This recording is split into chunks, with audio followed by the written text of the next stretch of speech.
बाजार की चाल कैसी रहेगी और बाजार की प्रतिक्रिया कैसी रही है, उसको थोड़ा-सा अगर हम देखने की यहाँ पर कोशिश करें, तो सबसे पहले यहाँ पर बाकी सब चीज़ें छोड़ दीजिए, वैसे तो हम डेली चार्ट देखते हैं। यहाँ पर हमारे पास है इंट्राडे चार्ट निफ्टी बैंक का। ये देखिए, ये है मॉनेटरी पॉलिसी का असर। जिस समय मौद्रिक नीति पर भाषण चल रहा था, उस समय निफ्टी बैंक क्या कर रहा था, ये आपके सामने है। और एक बार को ऐसा लगा था जैसे निफ्टी बहुत नहीं चल पा रहा है, लेकिन मुझे अंत में निफ्टी बैंक के चार्ट के मुकाबले निफ्टी 50 में भी कोई बहुत फर्क तो दिखा नहीं। दोनों एक ही तरह से लगभग एक टाइम फ्रेम में उसी तरह की एक अच्छी छलांग इन्होंने लगाई है। और उसके बाद फिर दिन भर आप देखें तो यहाँ पर एक बार जो ये कितने बजे का मामला है, ये लगभग 12 बजे के आसपास का मामला है। 12 बजे तक आपने 25,000 छू लिया था और उसके बाद दिन भर उसी के आसपास सिमटे रहे।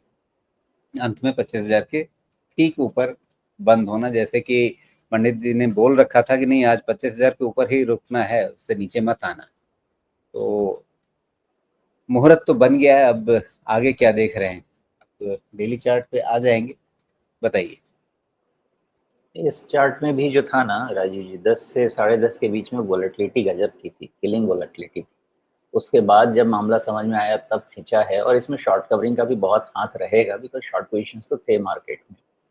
लेकिन एक चीज़ at the risk of repetition मैं कहना चाहूँगा, ये जो अभी जियोपॉलिटिकल सिचुएशन है ना, कॉम्प्लेसेंसी का समय नहीं है। मतलब एक तरफ मान के चलें आँख बंद करके कि अब सब कुछ ठीक हो गया, चलें आगे, ऐसा अब होगा नहीं। कम से कम ये साल तो नहीं होगा। क्या होता है ना, देखिए, एक इंसान ना बहुत समय के बाद कहीं से आता है, एकदम लड़ाई करने का, झगड़ा करने का मन बना लेता है ना, तो एक लिमिट में चलता है, एक समय तक चलता है। कब तक चलता है? जब तक थक नहीं जाए। हर चीज़ से इंसान थकता है, चाहे कुछ भी हो। झगड़े झंझट से भी ना, कितना भी झगड़े झंझट हो, एक समय के बाद इंसान बोलता है कि चल भाई अब छोड़, जो होना था हो गया। लेकिन वो अभी हुआ नहीं है, जहाँ तक मुझे लगता है। क्योंकि अभी उधर रशिया यूक्रेन चल रहा है, आग लगाया हुआ यूएस का ही है। फिर हमारे तरफ का भगवान ही मालिक है, आगे क्या होने वाला है। उधर में चाइना का क्या होने वाला है पता नहीं है, क्योंकि यूएस तो बोलता रहता है कि वो कब अटैक करने वाला है। लोग बोलते रहते हैं यूएस ईरान पे अटैक करने वाला है। मतलब कुछ ये समझ नहीं आता है। जियोपॉलिटिकल डिस्टर्बेंसेस इतने हैं ना, ओवरनाइट सब कुछ चेंज हो सकता है। और ये चीज़ तब तक चलेगी जब तक सब एकदम थक के नहीं हो जाए। वो जैसा अशोक का हुआ था ना, कि इतना मार काट कर लिया कि लास्ट में सीधा बोला कि चलो भाई बौद्ध धर्म। तो वो सिचुएशन आने तक ये चलेगा और हमको बहुत परेशान करेगा। लेकिन this is new normal according to me. हमको इसी में जीना है, हमको क्या करना है।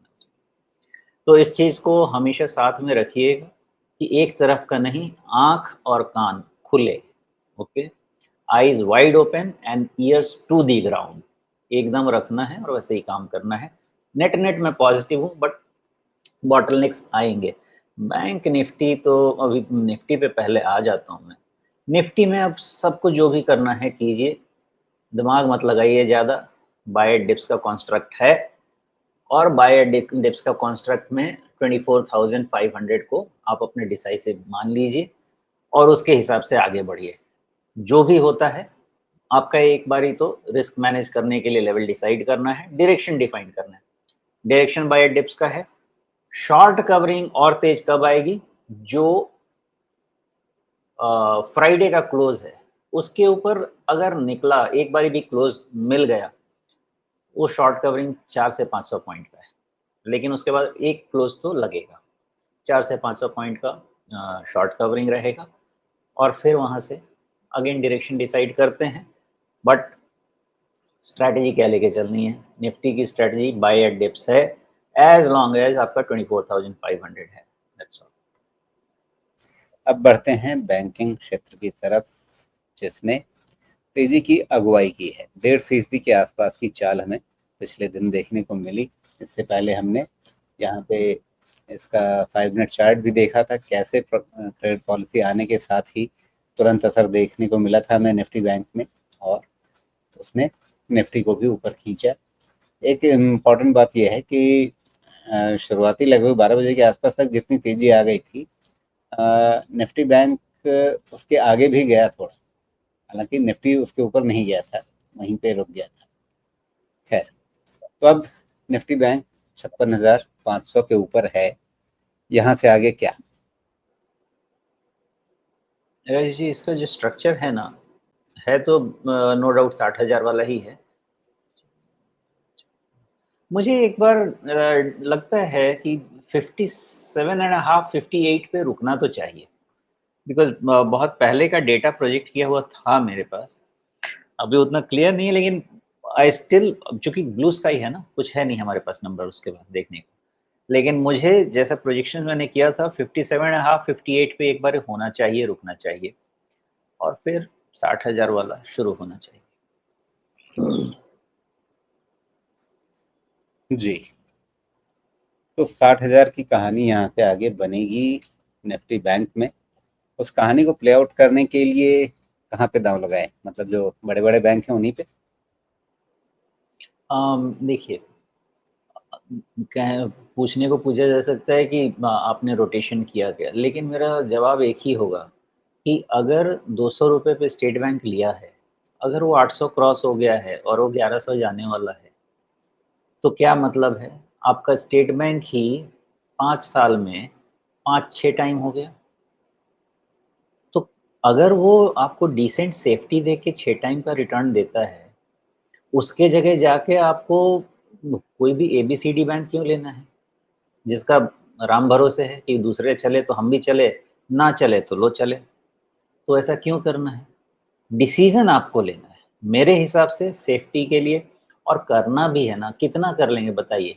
थियरी तो ये कहती है कि अगर आप बैंक का पोर्टफोलियो भी बनाते हैं, कितना बैंक रखेंगे? 4 से 5 रखेंगे, और कितना रखेंगे? 10 बैंक ही रख लेंगे तो उससे अच्छा है कि बैंक का फंड खरीद लीजिए, फिर करना क्या है? तो 4 से 5 में ज़्यादा से ज़्यादा क्या कर सकते हैं? एक आधा ही रिस्क वाला ऐड करेंगे ना, और मान लीजिए कि एक रिस्क वाला ऐड किया, कितना रिटर्न का फ़र्क कर देगा? 1%, 1.5%? इसके अगेंस्ट में अगर आपको पीस मिलता है तो बुरा है क्या? मैं उस हिसाब से सोचता हूँ, बाकी मेरी सोच गलत हो सकती है, लेकिन मैं अपनी सोच आपको बता रहा हूँ। जी, तो मैं आपको नंबर्स प्रूव करके दे रहा हूँ। यहीं से अभी यकीन तो नहीं था ना कि 1500 से कोटक बैंक 2100-2200 हो जाएगा, जब डिस्कशन हमारा चलता था तो। 1500 का एचडीएफसी बैंक, सब लोग शोर मचाते थे, 1200 के पहले तो देखना नहीं है, हो गया 2000। इन सब में ही जान है, जो क्रेडिट ग्रोथ होगा तो इन सब में ही जान है, आपको सेफ्टी भी मिलेगी, ग्रोथ भी मिलेगा। हाँ, मन करे तो एक आधा छोटा ऐड कर लीजिए, लेकिन मुझे नहीं लगता कि वो कोई इन्वेस्टमेंट स्टैंड पॉइंट से वो स्ट्रैटेजी में फिट नहीं बैठता। ट्रेडिंग के लिए जिधर मोमेंटम दिखे स्टॉप लॉस लगाइए, कीजिए काम, नो इश्यूज। बिल्कुल, ट्रेडिंग का गणित सीधा है, आप किस टाइम फ्रेम में ट्रेड कर रहे हैं उसके हिसाब से आप अपनी स्ट्रैटेजी बनाइए, अपने टूल्स तय कीजिए और उन टूल्स के हिसाब से रणनीति बना करके अपना काम कर लीजिए। लेकिन निवेश के नज़रिए से अगर आपको देखना है तो फिर वहाँ पर मेथड है, और उस मेथड पर ही हम अपनी हर बार की चर्चा करते हैं। और सुमेश जी ने समझाया भी कि बैंकिंग में इस समय बड़े नामों पे ही जब अच्छा हमें दांव खेलने को मिल रहा है, तो फिर हम ज़्यादा रिस्क क्यों लें या ज़्यादा अनिश्चितता क्यों अपने सिर पे लें।